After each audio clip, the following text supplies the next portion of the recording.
예, 다 같이 사도신경으로 신앙 고백 드리면서 2021년 1월 10일 주일 낮예배 우리 하나님 앞에 드리도록 하겠습니다.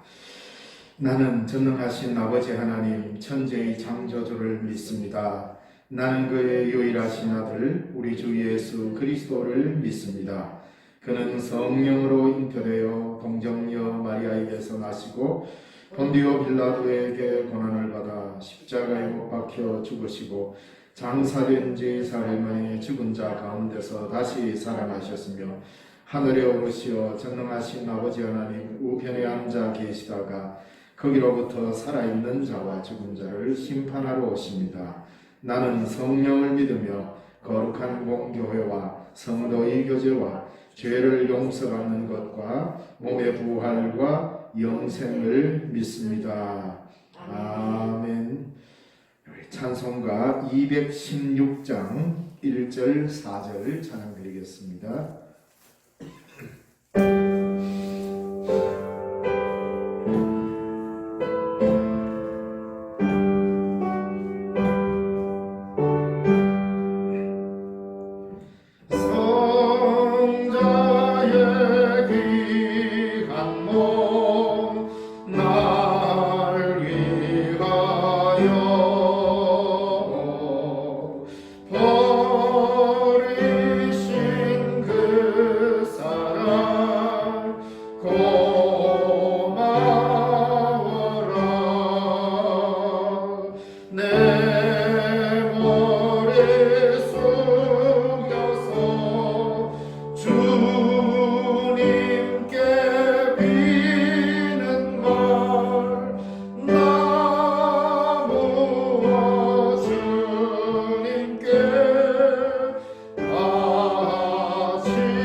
하기수 장로님 기도해 주시겠습니다.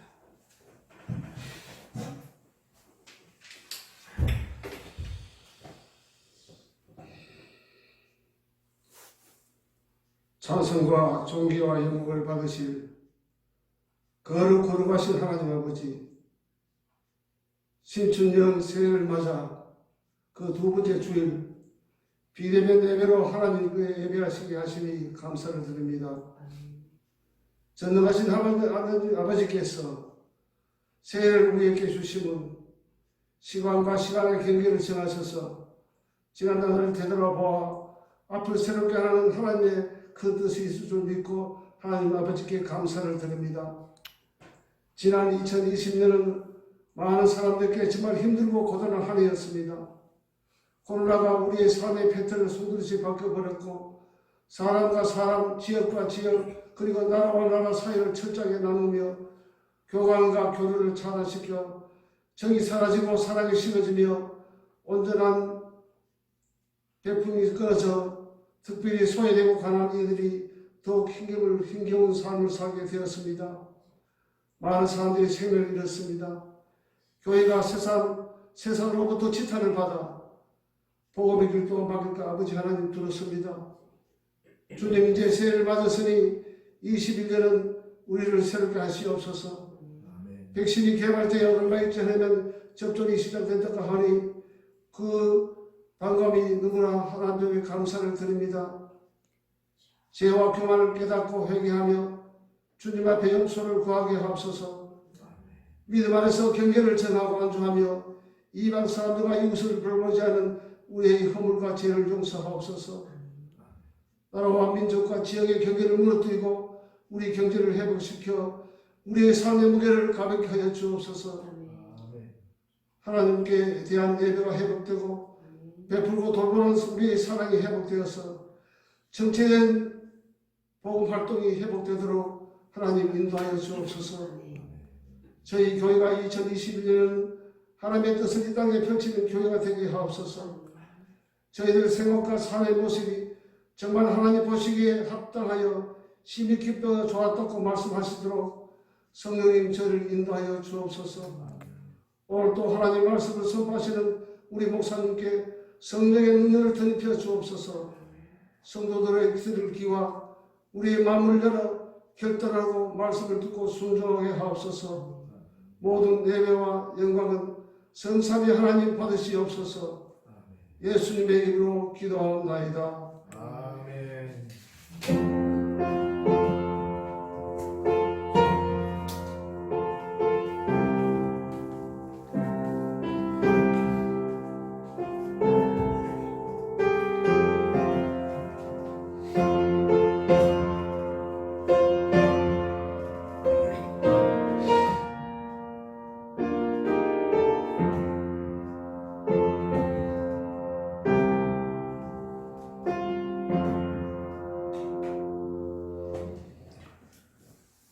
이 시간 우리에게 주시는 하나님의 말씀은 갈라디아서 6장 1절에서 5절의 말씀입니다. 신약성경 309쪽 갈라디아서 6장 1절에서 5절의 말씀입니다. 봉독해 드리겠습니다. 형제들아, 사람이 만일 무슨 범죄한 일이 드러나거든 신령한 너희는 온유한 심령으로 그러한 자를 바로잡고 너 자신을 살펴보아 너도 시험을 받을까 두려워하라. 너희가 짐을 서로 지라. 그리하여 그리스도의 법을 성취하라. 만일 누가 아무것도 되지 못하고 된 줄로 생각하면 스스로 속임이라. 각각 자기의 일을 살피라. 그리하면 자랑할 것이 자기에게는 있어도 남에게는 있지 아니하리니 각각 자기의 짐을 질 것이라. 아멘.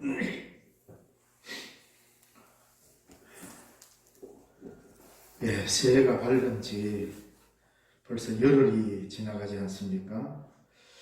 어쨌든 일을 한다는 늘 아마 새해에 관한 인사가 오고 갈 것 같습니다. 또 지나다가 나중에 설이 되면 또다시 새해 인사를 해야 되는 우리나라의 아주 아름다운 풍경이기도 합니다. 먼저 우리 신령중앙교 온 교회 여러분들 2021년에 주님 안에서 큰 은혜를 누리고 하나님이 주시는 참 평강의 복이 있기를 기원합니다. 새해가 밝았지만 저도 얼떨떨합니다.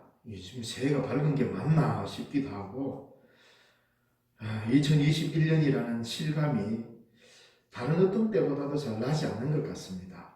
아마도 하필이면은 가장 바쁜 연말에 우리가 비대면으로 예배를 시작해서 새해를 맞이해버렸기 때문에 어떤 신앙적 결단을 하는 공동체적 모임도 없고 이러다 보니 아마 거기에 익숙해 있다가 갑자기 이런 일을 경험하니까 굉장히 낯설고 굉장히 참 무거운 그런 시간 같다라는 생각을 해봅니다. 그러나 우리 모두가 힘들겠지만 소상공인들의 그 고충을 우리가 매스컴을 통해서 보면 참 안타깝기 거지없습니다. 고충이 아마 이만저만한 게 아닌 것 같습니다. 뿐만 아니라 코로나19라는 특수한 상황에 의해서 몇몇 직종 외에는 아마 다들 힘들어하는 것 같습니다. 그래서 이렇게 어려워지고 이 어려움이 잠시 지나면 해결되면 괜찮은데 이 어려움이 길게 이어지다 보면 사람들은 그 피로도가 굉장히 심하게 옵니다. 아마 지금까지 어떤 질병이 퍼져서 1년 이상 이렇게 긴 시간 동안 우리를 괴롭혀온 적은 거의 역사상 보기 드문 일인 것 같습니다. 그래서 사람들은 이런 일을 경험하면 그 피로도가 길기 때문에 종종 삶이 누르는 그 압박이 너무 강하다 보니까 자유로워지고자 하는 열망이 더욱더 강해지는 것 같습니다. 이럴 때 사람들은 대체로 그릇된 방법이지만 아주 비생산적인 방법을 통해서 자유하기를 원하는 사람들이 참 많습니다. 그래서 이 어려움을 탈출하는 가장 비생산적이고 가장 잘못된 방법으로 해석하려고 하는데, 근데 이 방법이 제일 쉽습니다. 제일 간단하고 하기 쉽고 간단하고 누구나 할 수 있는 방법이요. 이 어려움을 이겨내는, 이 어려움에서 해방되는 이 방법이, 근데 그게 어떤 방법이냐면 그게 바로 남을 원망하는 겁니다. 이 어려움이 길어지면은 다 너 때문이야, 이렇게 이야기를 툭 던지면 거기서 오는 알 수 없는 야릇한 해방감이 있습니다. 사람들, 이게 바로 우리가 갖고 있는 죄의 모습이죠. 남을 원망함으로 인하여서 자신이 자유로워지고 싶고 자신의 아픔을 전가시킴으로 인해서 내가 해방받고자 하는 이 얄팍한 마음은 이게 바로 죄입니다. 왜냐하면 창세기 3장에서 선악과를 따먹고 난 이후에 아담이 했던 방식이 이거거든요. 왜 이런 사태가 되었냐고 하나님이 묻자, 자기 잘못을 회개하기보다는 하나님이 만들어주는 여자가 나한테 모욕해 버렸습니다. 그래서 여자는 뱀이, 당신이 지은 뱀이, 이러면서 그 책임을 타인에게 전가하고 원망함으로써 나는 그 상황에서 빠져나와 자유로워지려고 하는데, 이상하게도 그럴수록 인간은 더욱더 깊은 수렁에 빠지게 되고 문제는 해결하지 못하는 어려움을 겪게 됩니다. 코로나19라는 이 상황도 마찬가지일 겁니다. 만약에 이런 어려울 때에 자꾸 너 때문이야 라고 말하면서 책임을 타인에게 떠넘기고 이 불행은 바로 너 때문이라고 하는 이 원망이 사회 전반에 쫙 깔리게 되면 그 사회는 굉장히 무서운 사회가 되어버립니다. 왜냐하면 이스라엘이 광야에서 멸망할 때 바로 이런 방식으로 살다가 망했기 때문입니다. 결코 옳은 방법이 아닙니다. 사회가 불안할수록 사람들은 누군가에게 자꾸 책임을 떠넘겨서 자신에게 다가오는 불안의 그림자를 떨쳐버리려고 합니다. 이게 인간이 죄인이라는 증거입니다. 뭔가 불안하면 책임적 삶을 사는 것이 아니라 그 책임을 자꾸 누구에게 떠넘깁니다. 너 때문에. 정치하는 것도 똑같죠. 너희들 야당 너희들 때문이다, 여당 너희 때문이다 그러고, 대통령 때문이라 그러고, 또 누구 때문이라 그러고, 자꾸 누구의 잘못을 지적하고 떠넘기면서 사람은 자유를 찾고자 합니다. 이 방식으로는 어떤 문제도 해결할 수 없다는 거죠. 그게 성경에서 가르치고 있는 길이기 때문에 방법이 없습니다. 그런데 결국 그렇게 할수록 세상은 비겁해지게 되고 잘못된 결과를 가져오게 되고, 그래서 힘들고 어려울수록 사람들은 더욱 자유를 갈망하게 되면서 그 자유를 누리는 방식으로 사람들은 어려움과 고통의 원인을 다른 사람에게 돌리면서 자유를 찾고자 하는 이 방식을 반복하게 됩니다. 여기에 놀라운 대안이 있고 여기에 놀라운 대답을 성경은 하고 있습니다. 성경은 우리에게 전혀 다른 방식으로 이런 어려울 때에 자유를 얻는 방식을 설명해주고 있고 말씀으로 명령해주고 있습니다. 세상의 가치와 방법을 뛰어넘는 위대한 방법입니다. 이 길만이 서로에 대한 참 자유를 얻게 해줍니다. 그리고 예수 그리스도께서 몸소 보여주셨던 방법도 이 방법입니다. 여러분들도 말씀이 주는 자유를 누리고 싶습니까? 바로 이런 코로나19로 인해서 짓눌리는 이 삶에서 우리는 진정한 자유를 얻고 싶나 이 말입니다. 결코 어려운 것이 아닙니다. 너무 쉬운 방법이라서 오히려 하지 못하는 것이 아닐까라는 생각이 듭니다. 그건 바로 오늘 2절의 말씀처럼 서로 남의 짐을 져주십시오. 그래서 그리스도의 법을 이루십시오라고 하는 이 본문의 말씀입니다. 그리스도의 법, 자유의 법을 이룰 수 있는 길은 오늘 본문의 말씀에서 딱 한마디로 설명하지 않습니까? 서로 남의 짐을 져주십시오. 이 말입니다. 이게 나는 몰라서 못했다. 나는 이해가 안 돼서 그 일 못했다. 어느 누구도 이 명령 앞에 빠져나갈 수 없도록 너무나도 쉬운 것으로 우리에게 말씀으로 명령을 제시해 놨습니다. 이 막다른 골목에서 우리는 피해갈 수 없습니다. 주님, 나 그거 전혀 몰랐는데요. 코로나19 상황이든 뭐든 어려운 상황에서 나 그거 도대체 이해를 못하겠습니다. 나는 그를 몰랐어요? 아니요. 서로 남의 짐을 지라. 그러므로 그리스도의 법을 완성시킬 수 있다. 여기에 또 다른 주석을 달아야 됩니까?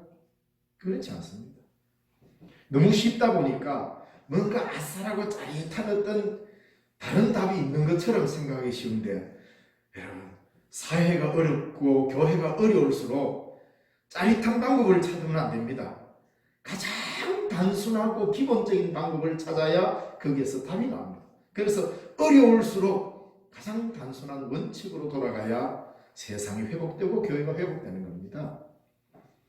오늘 본문의 말씀에 마찬가지 아닙니까? 서로 남의 짐을 져주십시오. 이거는 굳이 성경에서만 말하는 게 아니라 인류 보편의 공통적인 덕목 중에도 하나입니다. 그런데 우리는 인간이면 당연히 해야 되는 공통의 덕목이기 때문에 하자 이렇게 해서 지키면 기독교인이나 다른 교인이나 다를 바가 없습니다. 왜? 교회 밖에도 아주 도덕적이고 잘 사는 사람이 있습니다. 그러나 우리는 우리의 모델, 모범을 그걸 따라가는 것이 아니라 그리스도께서 우리에게 어떻게 해주셨는가 이걸 봐야 되는 거죠. 그래서 예수님께서는 그런 어려울 때에 우리에게 어떻게 살라고 했느냐. 예수님께서 남의 짐을 져주면서 그리스도의 법을 이루라고. 그러니까 오늘 본문의 말씀에서는 단순히 그냥 남의 짐을 져주어서 살기 좋은 세상을 만들어라 말한 게 아니라 그리스도의 법을 이루라고 했습니다. 다른 사람 즉 짐을 지고 있는 어려운 이웃의 짐을 내가 대신 져주면서 우리 모두는 함께 자유를 얻게 되는 것이라고 가르치는 거죠. 그리스도의 법은 바로 이것입니다. 그래서 마태복음 11장 28절에 수고하고 무거운 짐진 자들아 다 내게로 오라 내가 너희를 쉬게 하리라. 이 말은 뭔 말입니까? 내가 너희의 짐을 나누어 지겠다는 거잖아요. 그리스도께서 우리에게 이렇게 약속해 주심으로 우리가 죄의 짐을 벗고 원망의 짐을 벗고 예수 안에서 자유를 누리듯이 우리는 그리스도를 따라서 남의 짐을 져줄 때 비로소 우리는 성숙한 세상을 만들 수 있고 아름다운 교회를 만들어갈 수 있게 되는 것입니다. 예수 그리스도께서는 우리의 짐을 져주시면서 오히려 우리의 짐을 지면서 그는 자유로우셨던 분입니다. 우리는 거꾸로 생각합니다. 내 무거운 짐을 남에게 떠맡기고 남에게 짐을 지워주면서 나 홀가분하다. 나는 자유롭다. 이 방식은 세상의 방식입니다. 성경은 그렇게 해서 자유가 온다고 말하지 않고 오히려 짐을 서로 나누어지라. 상대방이 어려울 때 그 사람의 짐을 내가 대신 져줌으로써 짐지는 내가 자유로워진다. 이건 성경이 아니고는 어디서 가르치는 길이 아닙니다. 하나님의 말씀이 이렇게 이야기해요. 그래서 우리는 이런 코로나 같은 어려울 때에 남의 짐을 져주면서 저들의 어려운 짐을 져주면서 내가 자유케 된다는 것. 왜? 남의 어려운 짐을 안 져보니까 내가 예수 안에서 누리는 자유가 뭔지를 우리는 잘 경험하지 못합니다. 왜냐하면 신앙을 이원화시키기 때문에 삶에서 이게 구체적으로 실천이 안 되니까. 그래서 하나의 종교적인 영역에서만 우리는 예수의 자유 이야기하죠. 굉장히 위험한 신앙으로 갈 우리가 있습니다. 그래서 예수님께서 우리에게 가르쳐 주신 대로 우리도 서로 짐을 져주면서 서로 자유로운 삶을 살아야 합니다. 예수님의 길을 따르는 사람으로서 그리스도의 자유를 누리는 길은 이웃의 짐을 져주면서 함께 누리는 것입니다. 바로 이러한 훈련을 하도록 오늘 우리를 코로나19라는 엄청난 수련회를 우리에게 마련해 주신 것이 아닌가라는 생각도 해봅니다. 우리가 얼마나 이웃에 대한 배려와 서로 짐을 져주려는 열린 마음으로 이 세상을 바라보는가에 따라 이 수련회는 좋은 결과로 끝날 수도 있겠고, 반대로 이 코로나19의 상황에서 서로를 향해 원망과 책임 떠넘기기로 나의 자유를 누리기를 원하지만 공동체와 사회는 더 불안의 수렁에 빠져드는 매우 위험한 결과로 이 수련회가 끝날 수도 있다는 것을 우리는 알아야 합니다. 그래서 그리스도인은 물론 사회에서 지침하고 있는 방역의 수준을 잘 지켜야 합니다. 당연히 지켜야죠. 코로나는 기독교인, 불교인, 종교인 가려가면서 감염되는 게 아닙니다. 원칙을 지키지 않으면 감염되게 되어 있습니다. 어쨌든 우리는 이 코로나가 끝날 때까지 우리 그리스도인은 무엇보다도 남의 짐을 져주는 이 수련을 이 기간 동안 잘 이행해야, 원망하지 말고, 그래야 우리가 이 코로나19 끝난 뒤에 교회는 세상을 향하여 할 말이 있을 것입니다. 많은 경우는 이런 어려운 상황이 지금 우리가 수련회를 하고 있다고 생각하고 좀 더 남의 짐을 져주고 좀 더 섬기고 세상에 아픈 사람들, 코로나 때문에 힘겨워하는 사람들 그 아픔을 헤아려주고 우리가 좀 더 배려를 한다면 이 수련회는 참으로 아름다운 결과로 끝이 날 것입니다. 그렇지 못하고 단순히 이것을 교회의 핍박이라는 차원으로 정치적 해석을 하게 되면 매우 위험한 결과로 갈 수도 있습니다.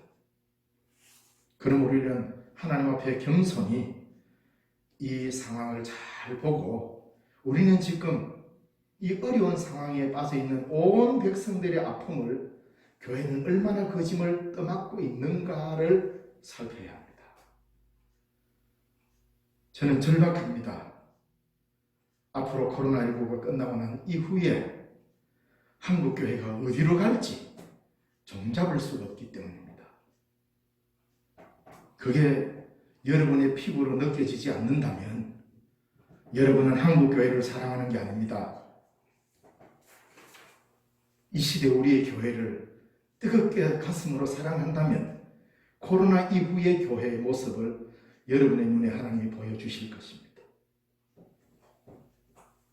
그래서 앞으로 이후에 우리가 주의 복음을 힘있게 세상을 향하여 외치려면 지금 이 수련회를 잘 쳐야 됩니다.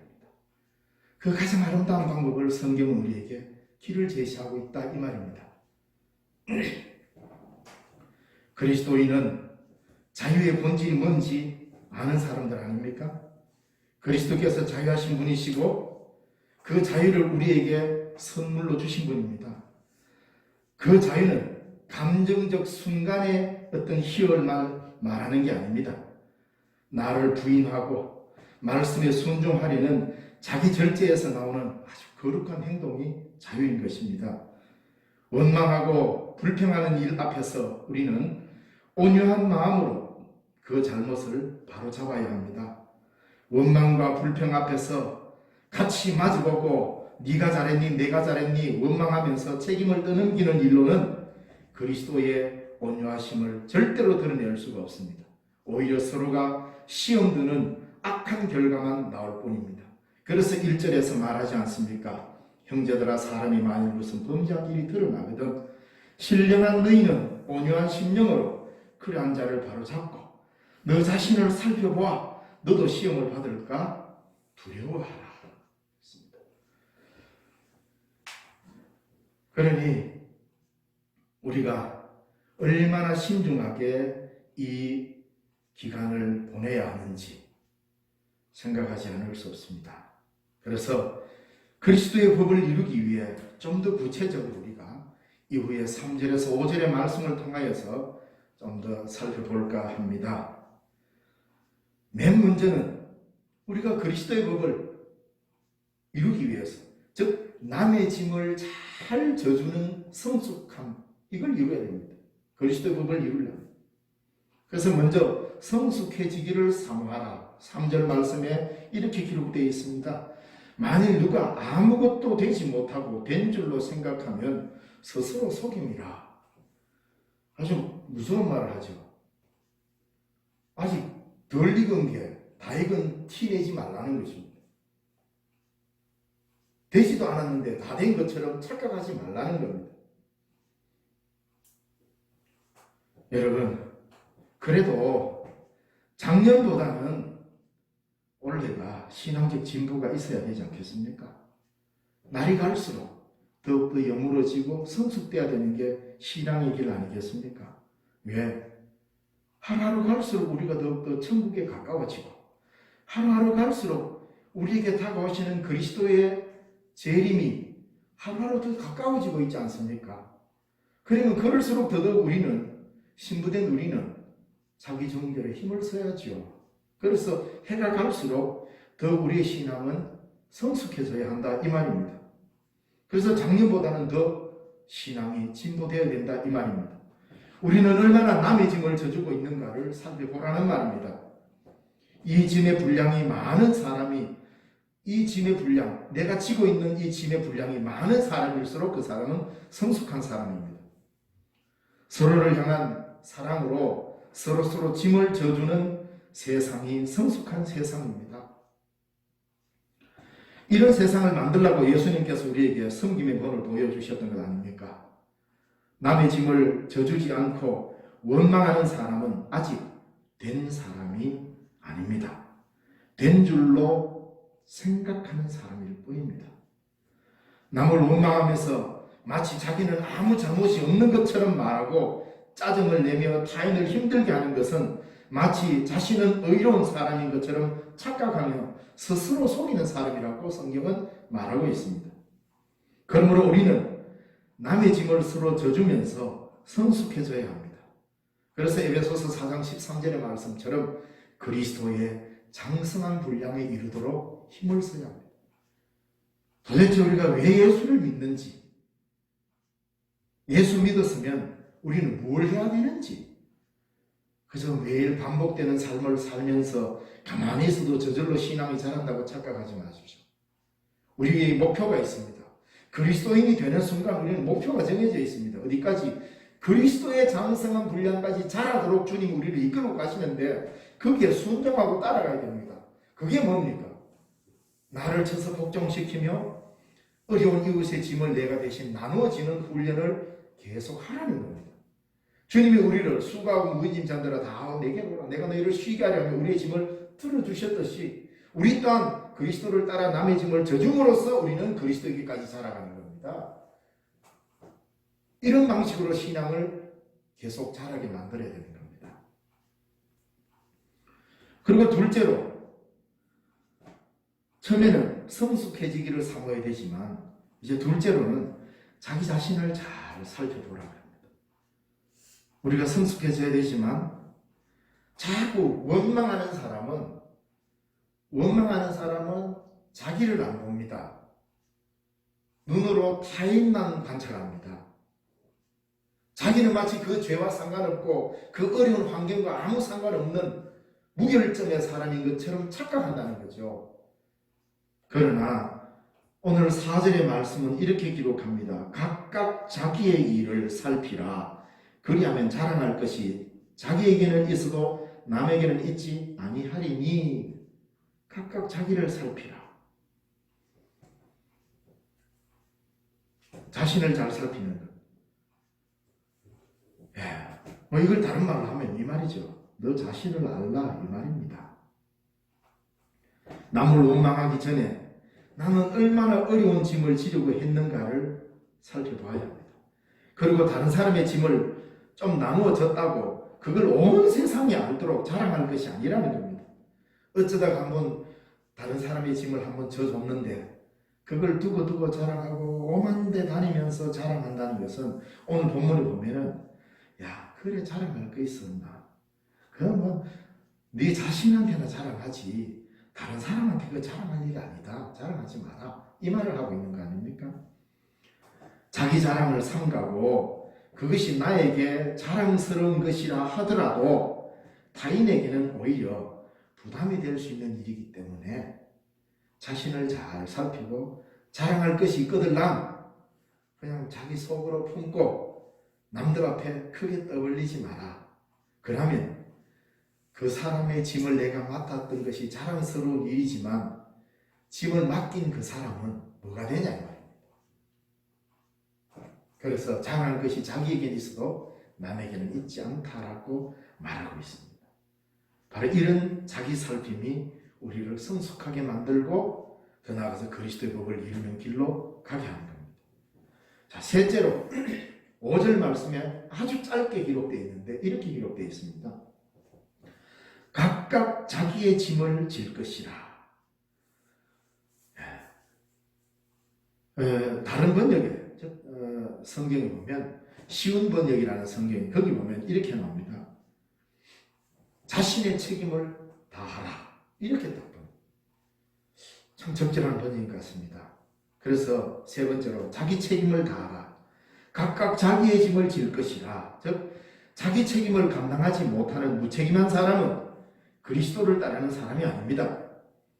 자신의 안위만을 생각하는 사람일 뿐입니다. 그리스도인이 되는 순간 우리는 엄청난 책임을 부여받습니다. 그리스도를 따라 살아가야 하는 이 책임을 부여받은 것입니다. 교회 공동체 안에서도 각자가 해야 할 일에 대한 책임이 주어져 있습니다. 지난주 우리가 대면 예배를 드릴 수 없으니까 서면으로 각자 청지기 임명을 다 했습니다. 그래서 교인분들에게 다 전달이 된 줄로 알고 있는데 바로 공동체에 대한 서로에 대한 책임이 없으면 결코 성숙한 교회로 성숙한 신앙으로 나아갈 수가 없습니다. 성숙한 교회는 그리스도의 법을 이루기 위해 각자의 책임을 잘 감당하는 교인들로 채워질 때 비로소 이루어지는 것입니다. 왜 우리에게 각각 자기의 짐을 질 것이라 이렇게 명령하고 계십니까? 사람들은 종종 남의 짐을 잘 져주는 아름다운 사람이 있으면 이상하게 그런 사람을 또 이용합니다. 자기 편하자고 그 사람을 이용하는 경우가 얼마나 많습니까? 저 사람 뭐 어려운 일만 있으면 뭐 나서서 참 잘 짐을 지더라 이라면 의도적으로 내가 하기 싫으면 그 사람한테 짐을 떠넘겨버립니다. 이렇게 되면 결코 공동체는 건강하지 않습니다. 그 한 사람의 짐이 너무 과중해지는 것이죠. 그래서 오늘 본문의 마지막에 뭐라고 하는가? 각각 자기의 짐을 지라. 각각 자기 책임을 다하라.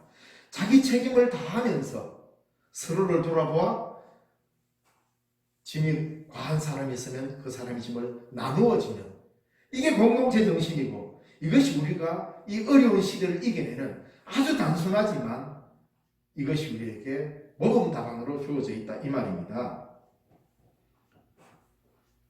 많은 경우 남의 짐을 져주고 그 일을 열심히 잘하는 사람들을 이용해 먹는 아주 나쁜 사람들이 많습니다. 그 사람에게 짐을 떠넘기면서 칭찬까지 하죠. 당신은 일을 너무 잘해. 이러면서 짐을 떠넘기.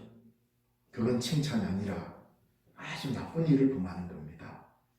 그러므로 우리 모두가 함께 서로의 짐을 져줄 수 있는 이 아름다운 모습이라야 하나님의 나라를 이루고 가는 것입니다. 그래서 오늘 본문에서 하나님께서는 우리에게 남의 일에 신경 쓰지 말고 자기 일만 하라고도 말하지 않습니다. 나는 뭐 교회 일을 하면 여러 스타일이 있습니다. 나는 다른 사람 신경 나는 내 일만 딱 하고 끝낸다. 그것도 옳지 않습니다. 내 간섭하지 마라. 나는 내 일만 딱 하고 끝낼 거야. 이건 내 책임이니까. 자기 책임만 다 한다고 해서 그것도 옳은 거 아닙니다.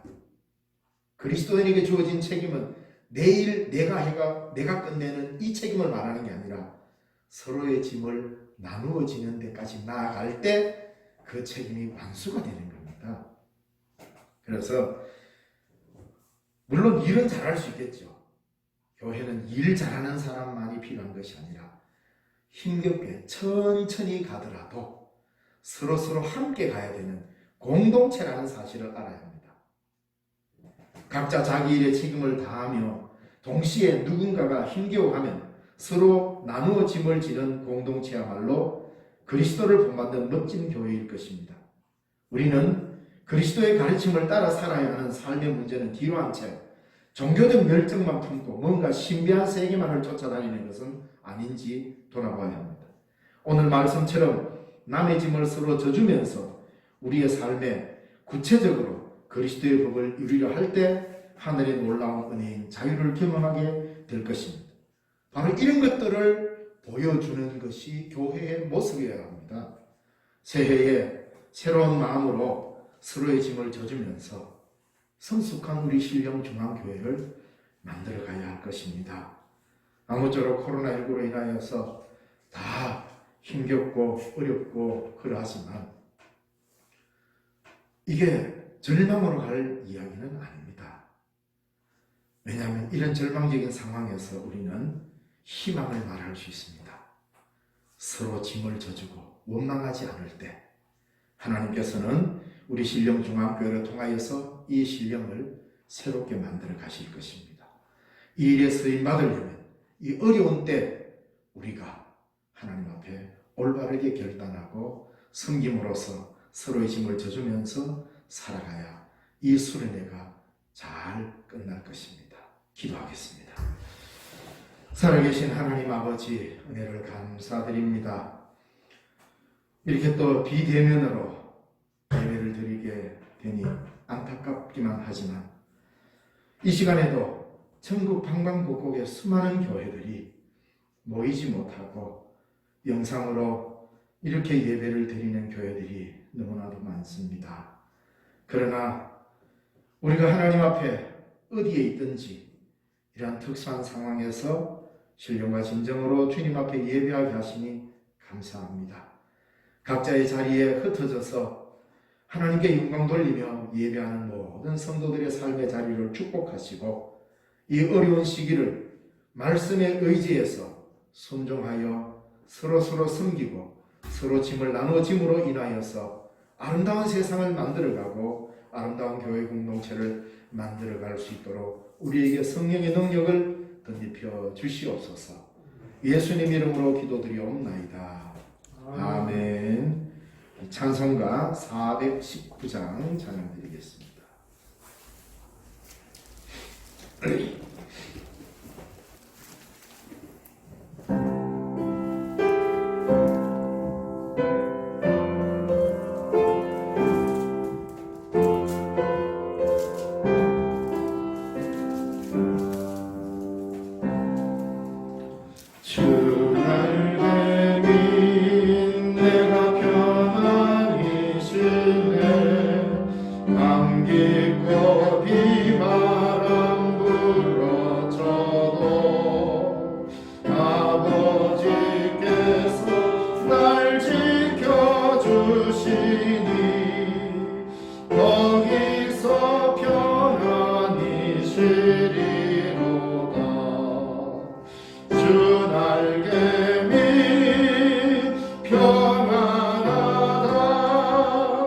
그 사랑 끈을 잡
바치신 예물을 위해서 기도드리겠습니다.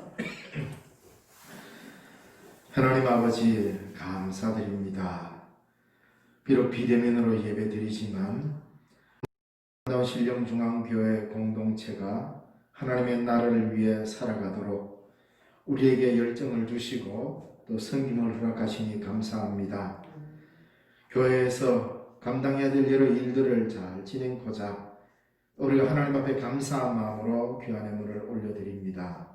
주님, 바치는 손길들 축복하여 주시고 이 예물로 통하여서 하나님의 교회가 아름답게 이루어져 갈 수 있도록, 그리고 세상을 향하여 복음의 아름다운 나팔을 힘있게 부를 수 있도록 축복하여 주시옵소서.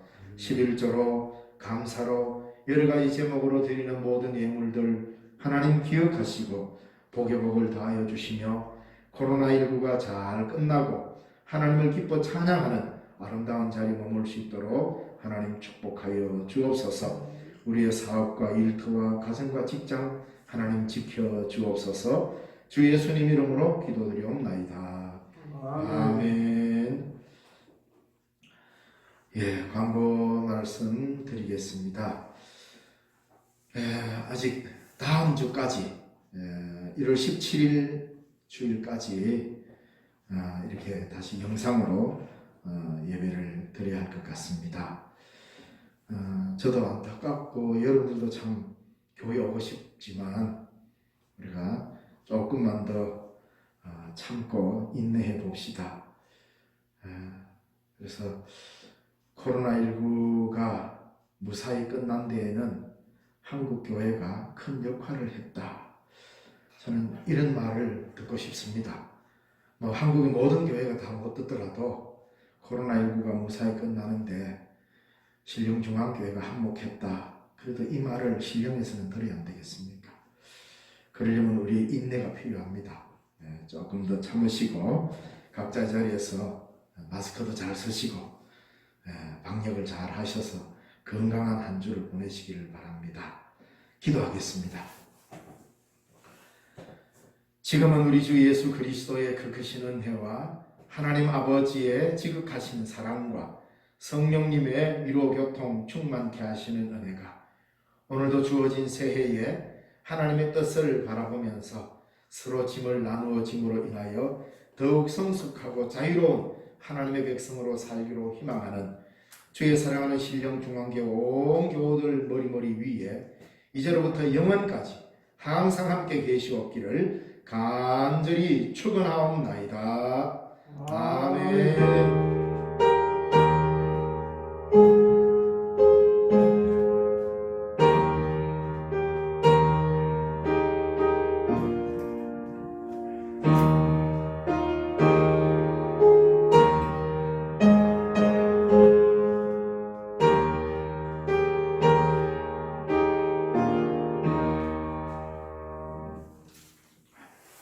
예배 모두 마쳤습니다. 편안한 하루 되시고 하나 더 혹시 기부금 영수증 원하시는 분은 교회로 연락 주시기 바랍니다. 감사합니다.